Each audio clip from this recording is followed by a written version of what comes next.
watch him play. Let me see. I'm taking a look at Todd Stevens' dress today. I got looks like a dark green shirt with a red tie. I like it. I approve. Rob Vaughan with a band shirt as usual. Academy Vista is where Vaughan will start for Todd Stevens. He has a Spire Bluff Canal. Robbie V will play a Forest. And now here's a Heart of Karen. We go to Todd Stevens. He's drawn a copy of Nahiri. He'll play an Ether Hub. Getting energy. Jacob Baugh is here. Pass the turn back. Vaughan looks like he picked up a copy of Thraben Inspector this turn. This is a Lambhold Pacifist. He's going to turn on the Heart of Karen. And he would like to attack with the 4/4. Vigilance Flyer. It's dead, though, due to Harness Lightning, plus all of Todd Stevens' energy is now gone. Vaughan will follow up with the Canopy Vista and simply pass the turn back over to Todd Stevens.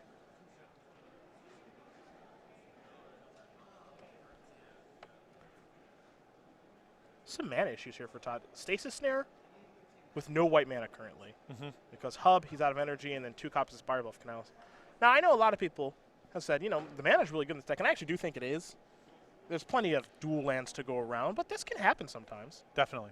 There's another Harness Lightning going to take care of the Lambhold Pacifist. We go over to Vaughan. So this is a really good Gideon turn. Most of them are. Yeah. He doesn't have one, unfortunately. All he's got is a Thraben Inspector. So that'll make a clue. Vaughan is going to play another Inspector, which means he'll have 2 clues. A Forest means he'll have the mana to crack a clue and simply pass the turn back. I like all of Rob's plays so far. You approve of all of these? So far, so good. All right. Hub will bring an energy, and now here's Nahiri. So it's Todd Stevens actually the first one with a Planeswalker in this match. Nahiri's going to go up to 6. He's going to discard an Island Will Stevens, draw a card, and anticipate, pass the turn back. Vaughan will crack a clue. On Stevens' end step, picked up a copy of Nissa. Now he'll draw Gideon. Those are the 2 really good cards in this deck. That'll play. Yes. What he didn't draw, unfortunately, for Vaughan is a 5th land because he has a copy of Virtuous Gearhulk in hand. Although, you know, Stevens does have a Fumigate in hand. He's probably a ways away from casting it because of his colored mana situation. Not a bad spot to diversify with Planeswalkers no matter what. So a lot of the times in formats, people like to say, what's the best card? And I know you don't like to entertain that conversation all the time, but we're about to.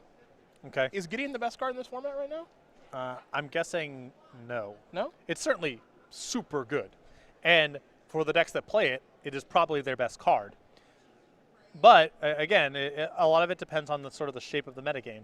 And if the game has become about comboing out or doing some way over-the-top thing, kind of ignoring combat, potentially remove some power from Gideon. But even under the most pessimistic of circumstances for this card, I can't imagine it not showing up in Standard.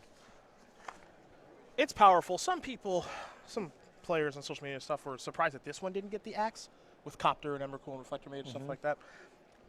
I think it's a very good card. I don't know if it's over the line like some of those cards may have been. Here's a Glimmer of Genius from Todd Stevens. Don't get me wrong. I think Gideon's great. It's going to eat this Nahiri here in a moment. So there's also the consideration of, you know, you already banned, I think, the most expensive rare in Standard and a relatively pricey Mythic. You also want to get their Gideons while you're at it, too? I mean, at a certain point, you got to, like, it's in the conversation. You got to draw a line somewhere, I think.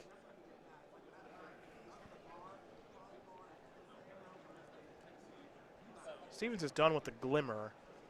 Nahiri's going to go up to 6. He's going to discard and anticipate. He'll draw a card. It's another copy of Inspiring Vantage. That'll be his land for the turn, so white mana is not going to be dependent on the Hub anymore. But that Nahiri, I think, is going to be gone here in just a moment.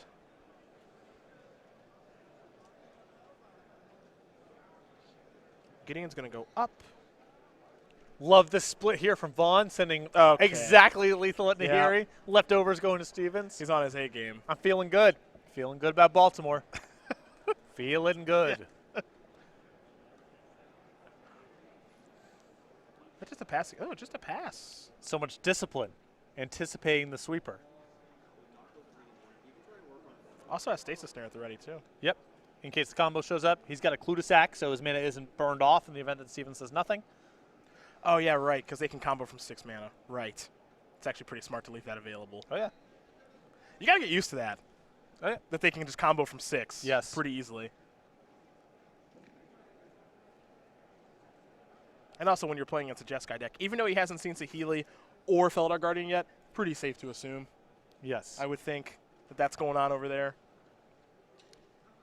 Rob taking his time, surveying the battlefield. Not in a rush here. I hope that what you're saying right now, the way you're talking, I hope that's what you say to him while he's playing his matches in Baltimore. I have a very strict no talking rule in team tournaments. Stasis Snare's going to take care of the Gideon. But you know what's happening here, truthfully, is Vaughn's going to play a fortified village and play a force. This is very Twin-esque what's going on here. Yep. Like, he has to contort all of his play now because he could die out of nowhere. Right. And because Vaughan kind of has to slow play things and leave up 3 mana at all times, that means if Stevens is just, okay, kill your thing, draw a card, untap, play a land, build up, he might just be able to beat Vaughan without even comboing out. Like, if you play the game this way, which Vaughan is making sure he has Stasis Snare at the ready the entire time, like, this is where Torrential Gearhawk becomes a much better card. Right. Yeah, it's possible the play there from Vaughan is just make a token because it's so important to keep your Gideon around. But I'm not really in a position to criticize his play for a number of reasons. Ship's already sailed. I mean, I'm going. You're teaming with them. Yep. What am I going to say? Well, here comes Radiant Flames, and that's a real doozy right now. And this is like imagine if Vaughan on the last turn he had gone, you know what? I'm just going to tap out. I'll play Nissa plus my team, and just get a lot more aggressive. Now he has no board, or I'll play Gearhawk, make an 8/8, or just dump a bunch of stuff. Now it's slower now. But this is the dilemma, right? If you're in Vaughn's spot, it's very easy to say, well, I've got this Gideon, and I have a Stasis Snare, so I can protect myself from the combo, and I have all these threats on the battlefield, and he needs to be able to answer all the creatures and this Planeswalker. Things look safe. Turns out that's not the case, and you've had that experience playing against Splinter Twin or other combo decks of that sort, where they just start picking you apart with removal spells and card drawers. Suddenly you're stuck in a position where the board is neutral, and you have to leave up the 3 mana all the time anyway. And that's how these decks are. It's much more complicated than I have a Stasis Snare, I have a Shock, so this deck can't interact. This deck can't beat me. We're going to head back over to Vaughan now. Stevens thought about playing a Felidar Guardian, simply pass the turn back. And this is going to go up to 5. Another plant token here. Yeah, Vaughan has been playing so passively the last few turns that I think Stevens has to imagine if it's not Stasis Snare, it's some piece of interaction here. And there's not a whole lot of value in putting it out ahead of schedule because Stevens has enough mana to combo out in one shot anyway, should he draw Saheeli Ride. Gideon the draw here for Vaughan. But this kind of contorting of play that Vaughan has had to do, if he was playing against a different deck, we would have seen Virtuous Gearhawk by now. We would have seen this a lot earlier. He drew Gideon this turn. He probably wouldn't even think twice about casting Gideon this turn. Now he's just got to worry about a lot of different things. And that makes this a little bit difficult. That's Virtuous Gearhawk. See if this resolves. I'm assuming this is a 2-2 chop. That's what you got. I like the 2-2 chop here, and then minusing the Nissa, as Vaughan is doing, more expert play. Now that he has seen Radiant Flames. So get as many of your creatures to 4 toughness as possible. It's also just super efficient for attacking the most that he can this turn. Try to make it a 2-turn clock. Right. All that stuff. He's just playing so well, You guys are primed to win the Open. Yeah. Just everyone's playing for second place. Now here's a Fumigate. That's good. It's unfortunate. Yeah. Along with an Evolving Wilds there for Stevens. He'll pass the turn back. And a little bit of life, of course. I'm very curious to see how Fumigate's going to line up in the new format. It was horrible in the last standard format. Well, if the games are, if these beatdown decks have to play a little bit slower because they have to hold up these reactive cards, that can be the difference between Fumigate's too slow and Fumigate's right on time. Gideon.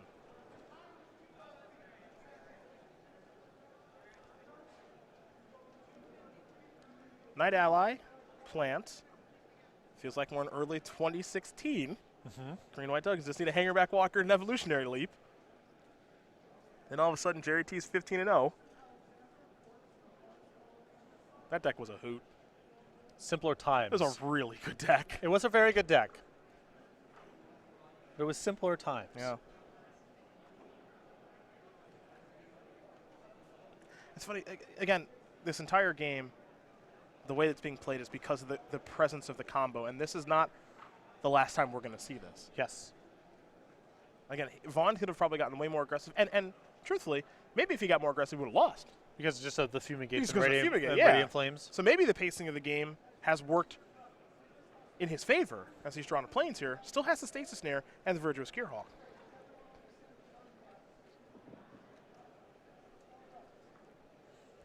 But I'll ask you this, as Vaughan takes his turn. As a game designer, is this the kind of gameplay you want? Where you have to be worried, I have to contort my play because I could just die at any moment. Well, the way that this game is playing out, I think you could say is very good gameplay. Yeah. There's a lot of back and forth. People are considering a lot of things. The problem is that not every game necessarily looks like this. Sure. And it also just potentially shrinks down the amount of the card pool that is viable because you had to be able to interact on a very specific framework. It's definitely made for an interesting game. No doubt about There's it. nothing wrong with this game. Yeah. If games look like this, then that is probably fine. But there are numerous potential realities. A lot of them don't look like this.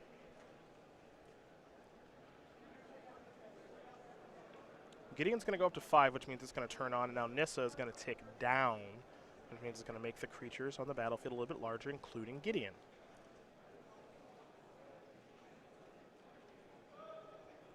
One thing still remains the same with the Gideon-Nissa combination. If you're trying to attack those Planeswalkers, it's really tough. Yep. Here's Gearhulk now.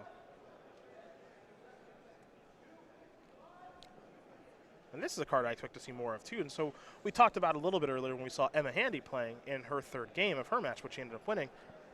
You know, is it Gearhulk, is it Avacyn, or is it some combination of the two?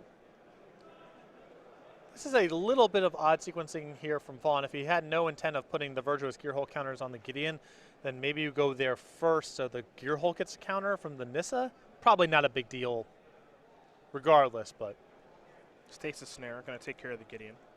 Vaughan again presenting a potential kill next turn. He was monitoring Fumarole, going to get fired up, do some not particularly productive blocking, but it'll trade. And now Steven's going to take 4, fall down to 6. And Todd Light will sacrifice the Evolving Wilds. And Vaughn's still sitting on the Stasis Snare here. Yep. So very good position. Do you lean one way or the other with Gearhulk versus Avacyn? Or is it just too early to call with it being Too early to call. round 4 of week 1? And I'm guessing the answer ultimately will be a mix of both. Because they're both on diminishing returns, and they're both good in different spots. Hub the draw to go along with Felidar Guardian and Dispel. So I think we are certainly in a world where Negate is a main deck card. Counters a lot of stuff. You can just look at this game. Nissa, Stasis Snare, Gideon, plenty of stuff to counter. Dispel in the main, I don't know if we're there yet. It's possible Stevens is just anticipating a lot of the mirror. And game 1, if your opponent doesn't expect a Dispel, if they're thinking he has to have 2 mana to be able to interact because that's where Negate and other counters start coming in, Dispel can be great. This matchup, not good. Of course, yeah. Not great here This at is all. where you get punished for having a main deck Dispel, but if you're expecting a lot of the mirror match, you can talk me into it. Vaughn's drawn. You saw on Steven's turn, he just played Felidar Guardian, blinked the land, passed the turn back. We know he's on air. So if Vaughan just wants to take care of that Felidar Guardian with a Stasis Snare, he'll take the game out. But he can just, I think, afford to play pretty conservative too. Yeah, and here's the thing: if he goes for it and there's some interaction here, or let's imagine that you're just short of lethal, now all of a sudden you're potentially walking into a Fumigate being really bad or getting comboed out. This way, it's if Stevens wants to just chump block and pass the turn, okay, Totally fine. Even if he rips a sweeper, I still have Nissa to work with. Negate the draw. It's late though, and Stevens will concede the game. Also, it's not just about Felidar Guardian. He might have to respect, say, Torrential Gearhulk or some other creature. Very true. So if Stevens is going to, if the floor on that is, all right, Stevens chump blocks, he gets one more draw, I think that's worth keeping the Stasis Snare back for. Rob Vaughan does win game number 1 here over Todd Stevens. Green-white tokens up a game here over Jeskai Sahili. We will start with Todd Stevens' sideboard. Given that he'll be on the play for game 2, you'll find 2 Fragmentize, 2 Dispel, 2 Negate, 2 Radiant Flames, 2 Chandra, Torch of Defiance, and 1 of here in Cataclysmic Gearhulk, Fumigate, Shock, Authority of the Councils, and Conflict Crackdown. What do you like? You can talk me into the additional copies of Negate, the Radiant Flames, the 2 copies of Chandra, and it's possible, the Fumigate, Cataclysmic Gearhulk, and Shock, the additional maybe more narrow, less efficient removal can come in here as well. Other side of things here for Robbie V, 2 SRAM's Expertise. That's a new one. along with 2 Fragmentize of his own, 2 Blessed Alliance, 2 Fumigate, 2 Tireless Tracker, a Quarantine Field, and a Johnny Unyielding, a Thalia Heretic Cathar, a Walking Ballista, and a Declaration Stone. I think you're going to see some of the cards to play a longer game here, most notably Tireless Tracker. I think the Thalia and the Walking Ballista are both cards low opportunity cost that happen to break up the combo as well. And I don't know if he wants to go to a Johnny Unyielding. If he's anticipating Steven's going to a much bigger control deck, makes some sense there. But committing a lot of mana on your main phase is dangerous against this deck if you don't have a way on the table to interact with the combo. And Vaughan doesn't have a whole lot of that. So I would err towards not bringing in a Johnny, but it's justifiable. Those are the options there for both players. Game number 2 will be underway here in just a moment. But let's talk about a little more Aether Revolt and the Aether Revolt pre-release playmat. For those of you who did get to play in the Star City Games pre-release or one of your local stores, purchase the pre-release package that we do dole out, you got the Pantheon Alar playmat. But if you weren't able to make a pre-release that did have this available, you can still get this awesome playmat designed by the very talented Andrea Radek. Go to starcitygames.com/creature collection. Not a ton left over there. We just sell the last ones that we do have available. But a lot of people like Pantheon Alar, and I know, again, inside information here. Amonkhet, Yep. they're going to like that one. The one we have coming from Amonkhet, they're going to like that one. Trust me. Go to starcitygames.com/creature collection. Get yourself a little Pantheon Alar playmat. Now, believe it or not, we do have a Robbie V player slide. Yeah. Yeah, we've got a player slide. Look at that. No longer does he doesn't have the beard anymore. Does a 23-year-old from Egg Harbor Township? Is that a real place? Down on the shore. Okay. Yeah. All right. 2 open top 8s for Robbie V. Could legally fly a plane by himself before a car. Studied air traffic control in college and is a snowboarding enthusiast. He works in, so yesterday I called it the airport industry, and he yelled at me. Yeah. Because that's not a thing. Yes. Apparently, I don't really know I don't know if it's the flight industry. I don't know what it is, but it's definitely not the airport industry. I would say I would describe it as the air traffic control industry. Okay. I think the airport industry is like the people who sell Cinnabons at the airport. They're doing good too. It's a different thing. They're doing good too. Those they do are way too expensive. They do a good business too, but that's different. But Robbie, he works in air traffic control. So we've known Rob for a little while. He's very passionate about air traffic control. I don't really know what's going on. Family business. Yeah. Family business. Yeah, Dad did it, all that stuff. Like, he's been doing it. This was kind of the plan from the start. I fly a lot, so, and you do too. Not as much. Yeah. But, you know, like, I like kind of not knowing what's going on, just knowing everything's going to work. But if he wants to work in the intricate details, he could for me. It's a pretty wild industry. It is. And has to be high stress.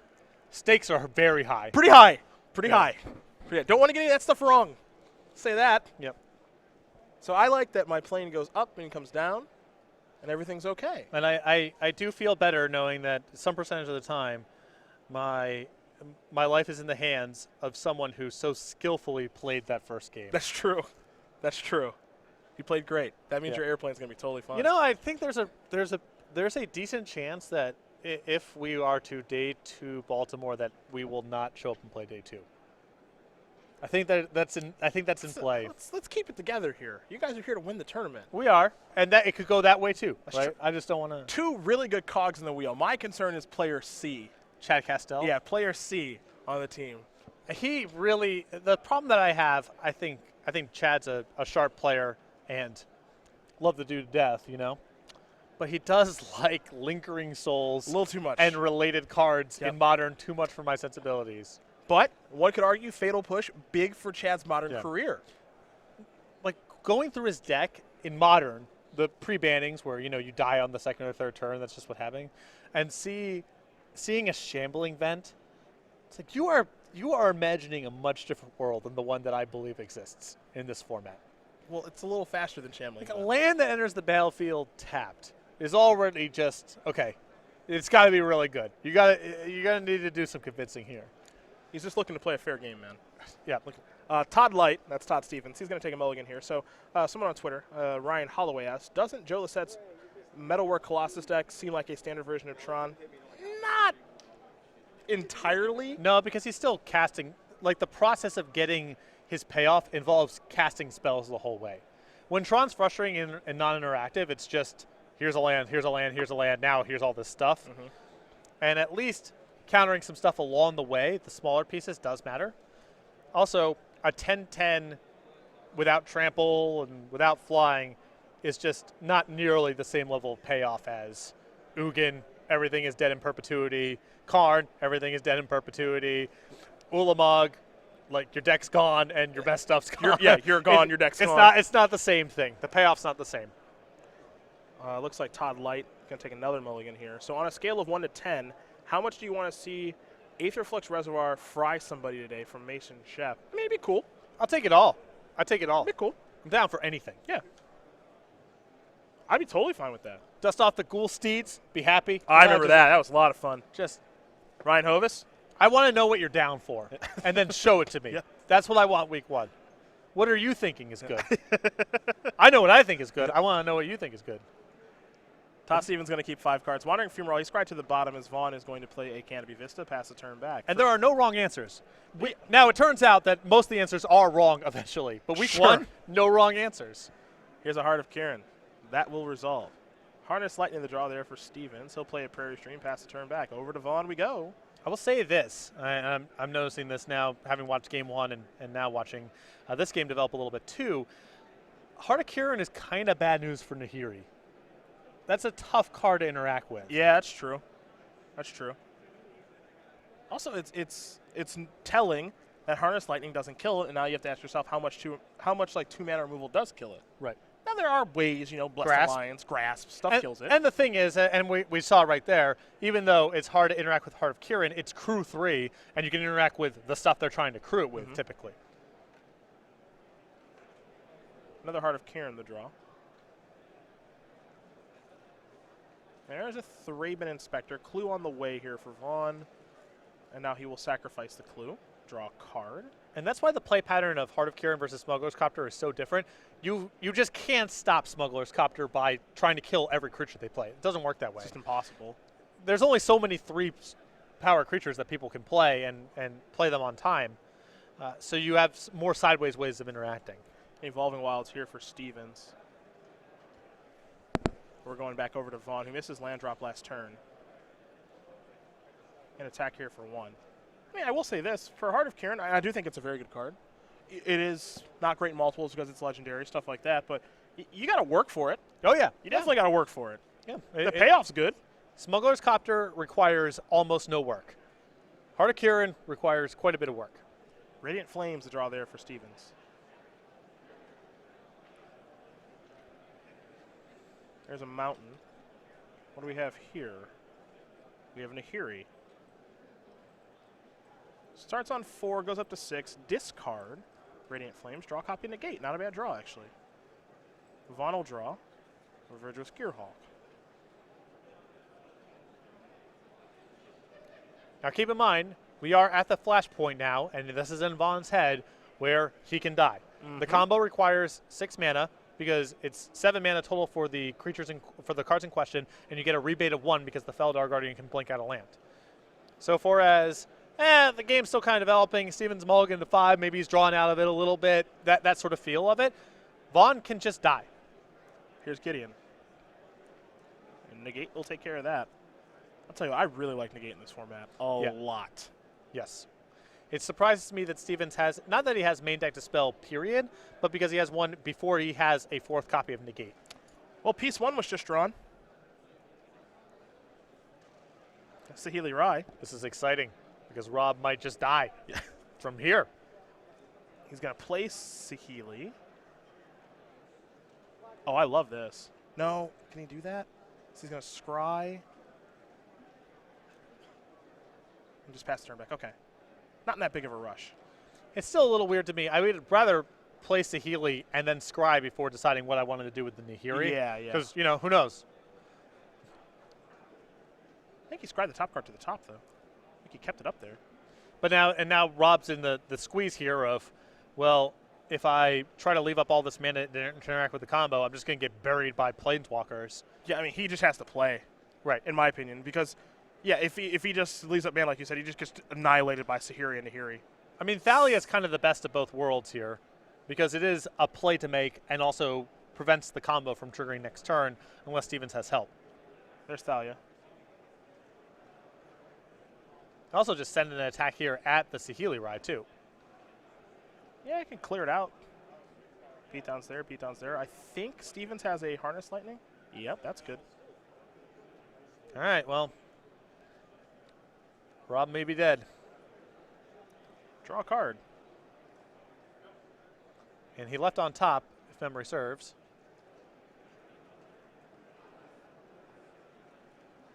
These two cards work pretty well together for controlling the draw step. And then also remember that Nahiri can go ultimate and get a Feldar Guardian, and he can win that way also. Ah, right. Okay. So also, Nahiri can also take care of this Thalia, too. Let's see. Torrential Gearhawk. Hoodle Alley. That's good, too. That's good, too. Okay. Get an energy back. Could copy the Gearhulk? Sure. I think I would just sit on that. He's going to copy Harness Lightning there, get some more energy. I guess at this point now there's no threat of anything weird happening to the Planeswalkers. Yep. And he has Nahiri set up for next turn to go off. He gets to attack for 5. Yeah, put Nahiri up to 8, which means it can ultimate next turn. Well, Rob has Stasis Snare available, so probably just keep that up. Well, as we know, if they have one piece of interaction, this deck can't. This deck can't win. They can't win. So that was a big draw there for Rob. Yeah. And you can see it. And you can see it on his face. Yep. You can see how. That's it. That's actually it. That's actually it. You can see how excited he was about that draw step. But why he has a piece of interaction? I don't understand why he's conceding. Right. He hasn't answered to the combo. The combo kit doesn't work. Todd Stevens on a mulligan of 5 does win game number 2 here against Rob Vaughan. Jeskai Sahili, green-white tokens, going to game number 3. Nahiri looks pretty good here. The fact that it's, the deck has a lot of weird pieces, so looting away and smoothing out the draw has some value. And then it just being another sort of backdoor way to assemble the combo seems really nice. Also, just ultimate my Nahiri get a Torrential Gearhulk. Also good. Do something awesome, and then do something awesome next turn. That's part of the equation here. So that's what we're talking about is, can you find enough pieces where Feldar Guardian and Sahili Rai are legit cards on their own because they interact with more than just themselves? Mm-hmm. And Stevens has found quite a few cards, as have many other people in the room. I see the sideboards there for each player. They'll shuffle up. They'll get ready to roll here for game number 3. Might change a few things on each side, but Rob Vaughan will be on the play here for game number 3. We're going to, talk about the StarCityGames.com newsletter. It has changed a little bit this year. New year, new newsletter. It's still your source for Magic the Gathering news, and it is still free to sign up for. Oh, and you can sign up right now over at go.starcitygames.com/newsletter. All the information about the latest going on, so Magic the Gathering with highlights from some of our best articles, upcoming SCG tour dates and locations. Find the StarCityGames.com invitational qualifiers nearest to you, and the StarCityGames.com game nights closest to you. An exclusive cardboard crack comic as usual. And again, signing up is free over at go.starcitygames.com/newsletter. Game number 3 between Rob Vaughan and Todd Stevens, or as I like to call him, Todd Light. I think Todd Anderson gave him that name, Todd Light. Todd Weiser and Todd Light. Todd Stevens, 30-year-old from Denton, Texas. Popular streamer now, too. Streams a lot of fun. Hopefully you get the opportunity to check it out. 5 open top 8s. Played our Players' Championship last year as well.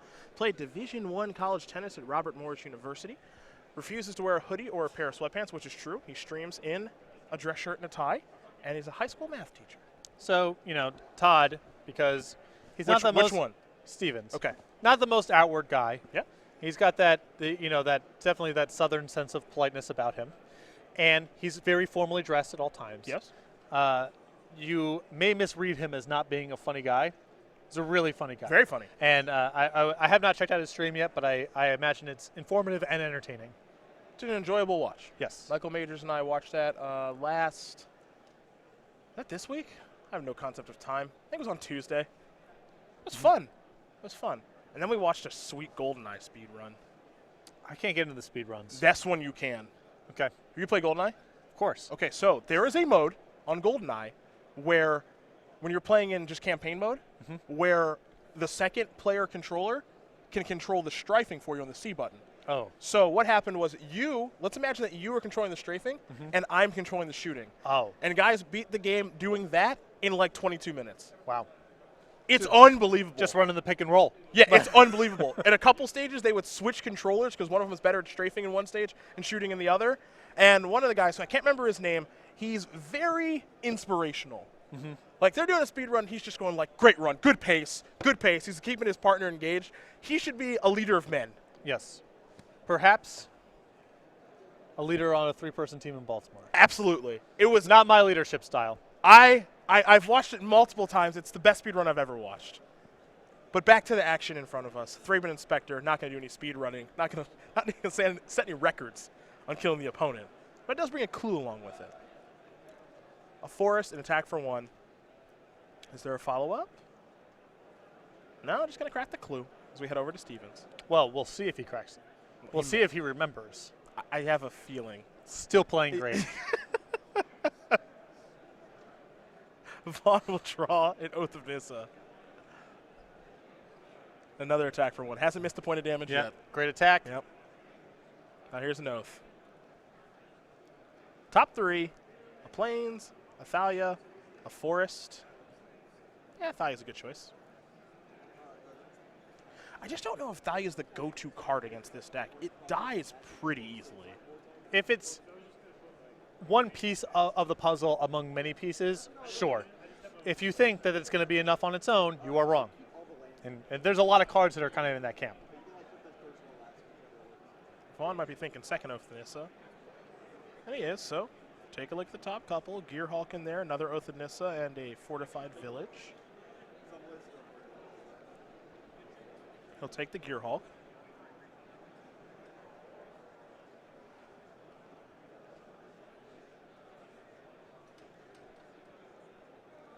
Head back over to Stevens. Saheeli. This is another big test for playing against this deck. Can you put up substantial pressure on the battlefield early on where the Saheeli player can't cast it on the 3rd turn? And Rob here, slightly slow start here, cracking a clue on turn 2, playing a bunch of Oath of Nissas on turn 3. Now he's behind. And now you're in that squeeze. You can't leave up mana. No, and if you tap out, you die. Yeah. I mean, if it's me, if I'm Rob in this spot, I'm just playing my game. Yep. Like, I'm untapping. I'm just going to play Gideon. And now you see the squeeze here, too. Well, you can play Gideon, or you can try to split the difference here and cast Thalia and say, I am applying some pressure, plus I'm cutting off the combo for next turn. But then Radiant Flames, Fumigate, just shocks. Yeah. It's a squeeze. It's the Splinter Twin experience. Yeah, I'm just playing I'm playing my best card, my most expensive card. I don't like this at all. Yeah. You got to play something. This is how Twin players used to prey on other people. Right. Is that the opponent would stop playing stuff out of fear. You just got to play. Because your Gideon it's fine on turn 7. It's way better on turn 4 if you don't die. Right. And if you have some sort of thing you can flash in, if you have some sink for your mana, sure, then that's different. But I don't think you can win the matchup playing like this. By not playing something and playing scared, you're basically just time walking yourself. It's because now Saheeli's text of Scry 1, which in most instances, whatever, not very good, it's actually relevant now. Yeah, it looks great here. And this came up a lot when you're playing against Splinter Twin, and it's, do I keep tapping out for stuff or do I hold up my piece of reaction? A lot of it is the first question is, am I beating the board right now? If you're not beating the board, you have to get more on the board before you can start worrying about leaving up reaction. And right now, Vaughn's behind on the board. Yeah. He's actually possibly losing the damage race to Saheeli? Yeah. And without the implications of, what else is, Stevens is just getting to sculpt a perfect hand and draw cards and, all that stuff. And the other stuff, yeah, like he gets to sculpt, he gets to do whatever he wants now. Does Todd is going to play and Anticipate. Imagine that turn, if it's not Anticipate, it's Glimmer of Genius. Yeah. That's a nightmare. Right. That's an absolute nightmare. And I can tell you now, because there's no pressure, Todd's just going to try to sculpt things as he's going to sacrifice an Evolving Wild to get a basic, where I'm going to sculpt it so I can play with Felidar Guardian plus Negate now. Yep. And not be worried about anything. Or just play Nahiri with Negate back up. Also fine. Start doing that thing, you know? If you die, you die. Right. But you got to play something. Gideon is just not going to be very good on turn 7, turn 8, turn 9 when it finally shows up. And if it does show up, Todd Stevens will probably have an answer lined up for it. You lose about half the games you play anyway. You might as well. you might as well try. Yeah. Vaughan will draw Plains.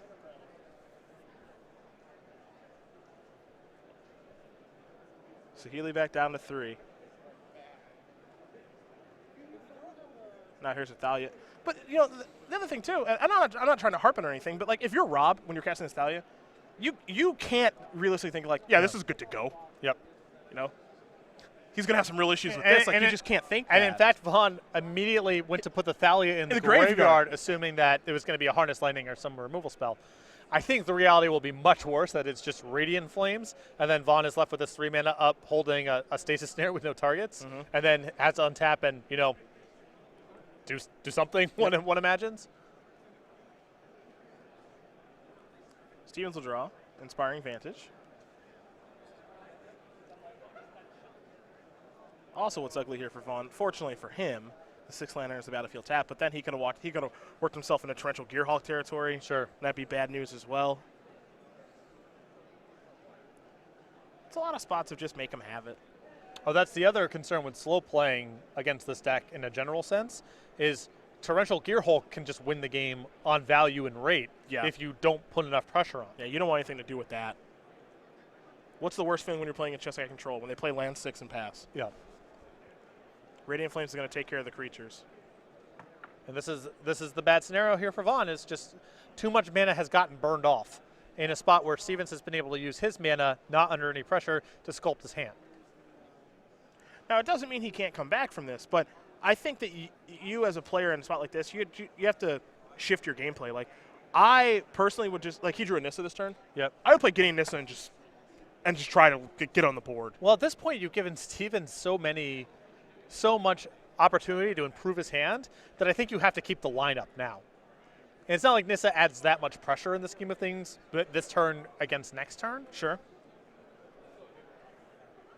You got to see it through now. The worst thing you can do is put no pressure on Stevens, leaving up reaction, and then tap out on turn 7 after he's drawn a million cards. Sure, and then you just die. Yeah, then you're dying for sure. I don't think Todd has Guardian in hand yet, as he's going to scry.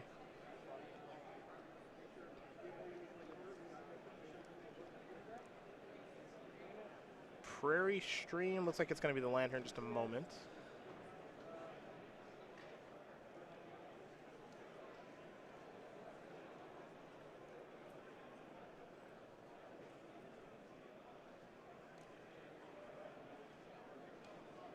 Stevens has 7 lands, it looks like.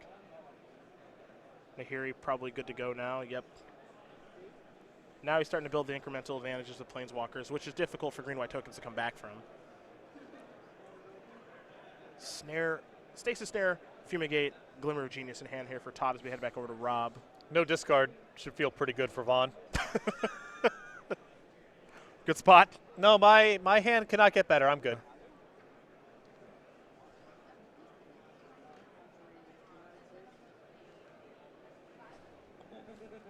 Come on, Rob. There's a Nissa. I know you can figure this out. It's a learning moment. Sure. It's a learning moment. Maybe it is. Maybe. I don't know. I make mistakes all the time in my life, don't realize they were mistakes, and learn nothing. Okay, well. So, you know, maybe it is, maybe it's not. You can make it a learning moment. You got to commentate the game. But what am I going to, you know? What are you going to do? What am I going to do, you know? Gonna harass him about this? No, I mean, it's not the end of the world. It's just how you have to. I think it's a good thing for people who are going to be playing this deck a lot over the next handful of weeks. Is you just got to kind of play your stuff sometimes. Yep. And hope that you don't die. Right. It's uncomfortable, no doubt about it. If you got out ahead of Splinter Twin and had a removal spell, you're usually in good shape. Yes. If you waited and tried to always have it, they just chewed you up with other stuff. Scry to the bottom, it looks like here for Stevens. I get to chip away at the Planeswalker Healy Ride. Little value.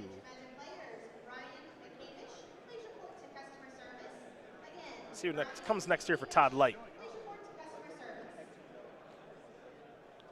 Well, it looks like he's in a very solid position here where he has a Stasis Snare in the event that Gideon wants to wake up and attack and try to get up to one of the Planeswalkers, and negate plus Fumigate should Vaughan just add a bunch of creatures to the battlefield. Ormondal. Oh, excuse me, Westvale Abbey. Yep. Could transform into Ormondal. Haven't seen that card in a long time. Jeez.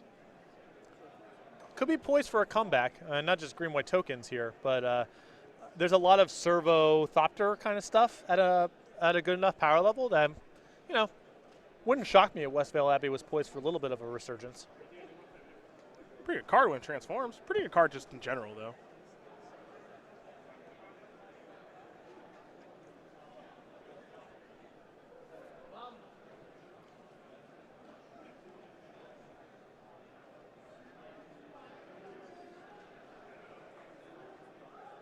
Yeah, the issue here, I really, really, really like Nahiri in this deck now that I'm seeing it in action. Makes it so you can probably skimp on some number of Felidar Guardians that you play. It gives you something to work towards with the Planeswalker. It doesn't take long to get there, obviously. And if you just need to cancel the mission of trying to assemble the combo and just turn into a control deck that wins with Torrential Gear Hulk or whatever, do that. Very good at doing that as well. Yeah. I think Todd has a copy of, he has a copy of Cataclysmic Gear Hulk. I don't know if there's a situation you want to search for that. There probably is one that I'm not thinking of with Nahiri, but that's another option as well. Knight Ally here for Gideon.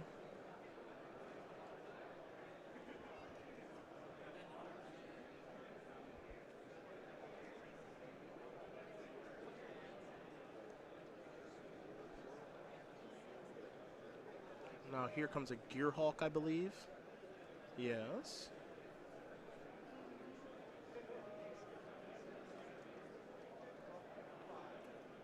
Gonna split them.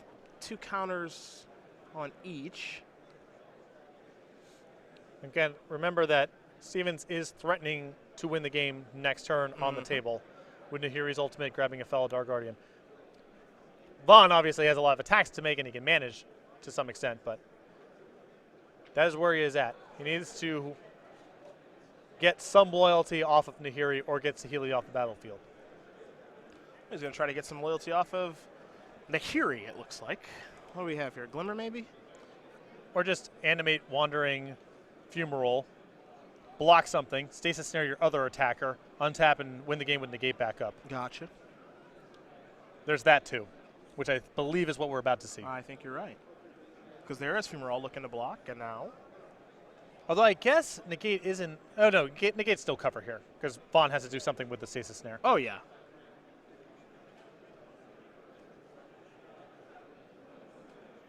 The only question, at least for me, left to answer is, did Stevens board out all of his Felidar Guardians by chance? There's a Fumigate and a Harness Lightning. Because if he did, things get a little awkward. 2 Prairie Streams to draw. He's up to 4 energy. That's a Prairie Stream. Cash it in. Well, we're going to find out right now. Yeah, the sequencing here is a little strange, just insofar. I guess he could have drawn his Felidar Guardians by doing it this way. Very low percentage chance, but I can also appreciate just wanting to hunt for a second negate. Yeah. Copy time. It's an attempt to win. You lose. Yep, there's the negate, and that's going to do it. Todd Stevens going to win this match here over Robert Vaughan. 2-1. Jeskai Saheeli will take care of green-white tokens, and just a demonstration sometimes. You just got to cast your spells, hope they don't have it. Damn it, Rob.